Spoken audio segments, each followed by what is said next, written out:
नमस्कार साथियों, BEd learner student helpline में आपका स्वागत है।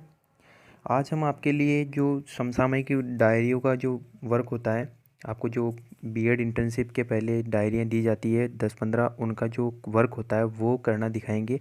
एक डायरी लेकर आए हैं जिसका विषय है भाषा एवं पाठ्यक्रम विषय की डायरी है।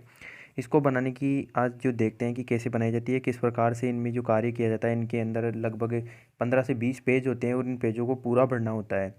तो कार्य को अधिक रुचिकर कैसे बना सकते हैं, इसको ज़्यादा साफ़ सफाई से कैसे कर सकते हैं, या फिर इनमें किन बातों का विशेष ध्यान रखना पड़ता है डायरी बनाते समय, क्योंकि विद्यार्थियों के मन में काफ़ी डर रहता है कि जो खराब कार्य होगा तो कॉलेज वाली डायरी को फाड़ देंगे या फिर कुछ दोबारा करना पड़ जाएगा या गलत हो जाएगा। तो आज इस वीडियो के द्वारा हम समझेंगे कि किस प्रकार से डायरी का कार्य बनाया जाता है।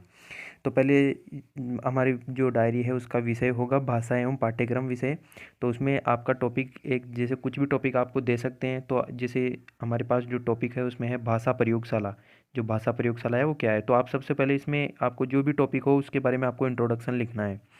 जैसे इसमें भाषा प्रयोगशाला का इंट्रोडक्शन लिखा हुआ है कि भाषा प्रयोगशाला एक नेटवर्क अनुप्रयोग है जो आधुनिक भाषा शिक्षण एवं में एक सहायता के रूप में किया जाता है। ये एक शिक्षण के पारंपरिक तरीके से और पूरी तरह से अलग भाषा कौशल प्रदान करने में एक तकनीकी स्रोत है। भाषा प्रयोगशाला मूल भाषा कौशल की पद्धति को विकसित करता है। यह व्यक्तिगत ध्यान का लाभ उठाने, सुनने और विधि ओएस सुनने में के माध्यम से सीखने और एक पूरी तरह से कंप्यूटरीकृत वातावरण में सीखने की पद्धति के माध्यम से भाषा में महारत हासिल करने के लिए एक आसान तरीका प्रदान करता है। तो इस प्रकार से ये एक इंट्रोडक्शन हो जाएगा। जो अपना टॉपिक होगा, कोई भी जो आपको टॉपिक देना है उसका सबसे पहले आपको जो कलर पेन है उसकी सहायता से हेडिंग डालनी है और इंट्रोडक्शन लिखना है। फिर आ जाती है उसकी परिभाषा। अगर आपके टॉपिक से संबंधित कोई भी परिभाषा होती है तो कोई भी वैज्ञानिक के अनुसार आपको जो परिभाषा लिखनी है, बीएड के अंदर ज़्यादा भी जो भी परिभाषा लिखनी है आपको वैज्ञानिकों के अनुसार लिखनी है। तो आप इसको गूगल से, विकिपीडिया से या यूट्यूब से प्राप्त कर सकते हो। इनकी जो टॉपिक के बारे में जानकारी जो भी आपको चाहिए या फिर कोई भी सामग्री आप जो सीरीज पढ़ते हो, राजा वन वीक सीरीज, या फिर जो जैसे राजस्थान यूनिवर्सिटी के लिए बता रहा हूँ राजा वन वीक सीरीज है, उसमें भी आपको ये टॉपिक मिल सकते हैं। जो आपके संबंधित है विषय की जो भी सीरीज है उनके अंदर ये मिल जाएंगे। तो इसमें आप परिभाषा लिख देनी है आपको। परिभाषा के बाद में जैसे आपको खुला खुला अक्षर लिखने हैं, जैसे जगह छोड़ छोड़ के इनमें आपको कैसे भी इनमें पेज भरने होते हैं। बाकी मतलब कोई जो आपको टॉपिक ऐसे भी हो सकते हैं जिनमें आपके पास सामग्री पूरी नहीं हो, पर्याप्त नहीं हो, तो फिर आप सोचेंगे इनके पेज कैसे भरने हैं। तो आप इनमें से बीच में से 2-4 पेज उखाड़ भी सकते हैं। तो क्योंकि कार्य करने के बाद में पूरी जो डायरी भर जाएगी, उसके बाद में पेज होते हैं, जो डायरी होती है मोटी हो जाती है, तो उससे पता नहीं चलता है कि कितने पेज निकाले हुए हैं इसमें। तो आपकी सुविधा के लिए बता रहे हैं। तो इसमें अनुसार जो भाषा है आपकी 1-2 भाषा लिख देनी है, क्योंकि जब आपके पास है जो सामग्री है वो पर्याप्त नहीं हो तो आपको फिर भाषा जो परिभाषा है, इंट्रोडक्शन है, इनमें आपको ज़्यादातर पेज भरने हैं। और जैसे बीच में अगर आपके पास डायग्राम आ जाए तो यहाँ पे ऐसे डायग्राम भी चिपका सकते हैं संबंधित टॉपिक से संबंधित, ताकि ये जो विषय वस्तु आपकी रुचिकर लगेगी। फिर उसके बारे में थोड़ा सा इंट्रोडक्शन लिख दिया है।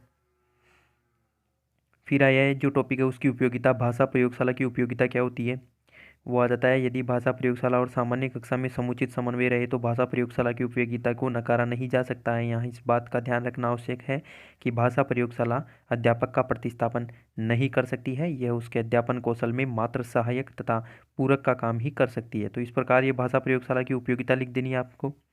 और इस उपयोगिता को कई रूपों में देखा जा सकता है। ये विभिन्न रूप हैं, इनके द्वारा आप लिख सकते हैं। तो ध्यान रखिए, जब भी आपके पास पॉइंट लिखने का मौका आए तो आपको पॉइंट जगह छोड़ के 1-2 लाइन छोड़ के लिखनी है। तो ये उपयोगिता हो जाएगी भाषा प्रयोगशाला की। तो इसमें 8-9 पॉइंट 10 पॉइंट हो गए हैं। फिर आ गया है भाषा प्रयोगशाला के विभिन्न प्रकार। इसमें आ जाता है भाषा प्रयोगशाला के विभिन्न प्रकार। तो आप इसमें हेडिंग लगाएंगे तो उसमें हेडिंग के ऊपर नीचे 2-2 लाइन छोड़ सकते हैं, जिससे आपका पेज भरा हुआ लगेगा। और जब भी आप नया हेडिंग स्टार्ट करेंगे तो उसको ऐसे कलर पेन से लिखना है और उसके नीचे जगह छोड़ के अगले पैराग्राफ से स्टार्ट करना है। तो तारयुक्त भाषा प्रयोगशाला, फिर है तारयुक्त भाषा प्रयोगशाला,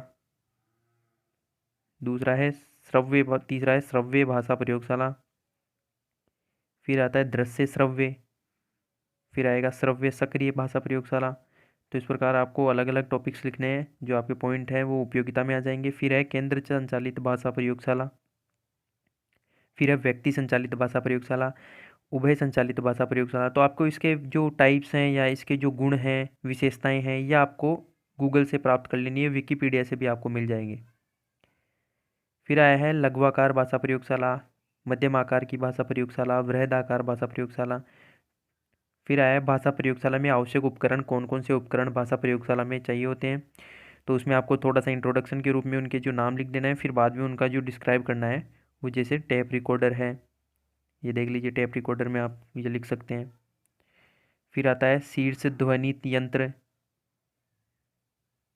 फिर आता है माइक्रोफोन, माइक्रोफोन के बारे में आपको 2-4 लाइनें लिख देनी है। फिर आ जाती है कैसेट्स, जो कैसेट्स होती है रिकॉर्ड करके उनको भी देखा जा सकता है, सुना जा सकता है। फिर आता है भाषा प्रयोगशाला पर टिप्पणी, भाषा प्रयोगशाला के बारे में वापस से जो आपने इंट्रोडक्शन के टाइम लिखा था उसके अब उसके उपयोगिता या उसके लाभ लिख देने या उसके इतिहास के बारे में लिख देना है। फिर आता है भाषा प्रयोगशाला की कार्यप्रणाली, की भाषा प्रयोगशाला किस प्रकार कार्य करती है, किस प्रकार ये उपयोगी होती है।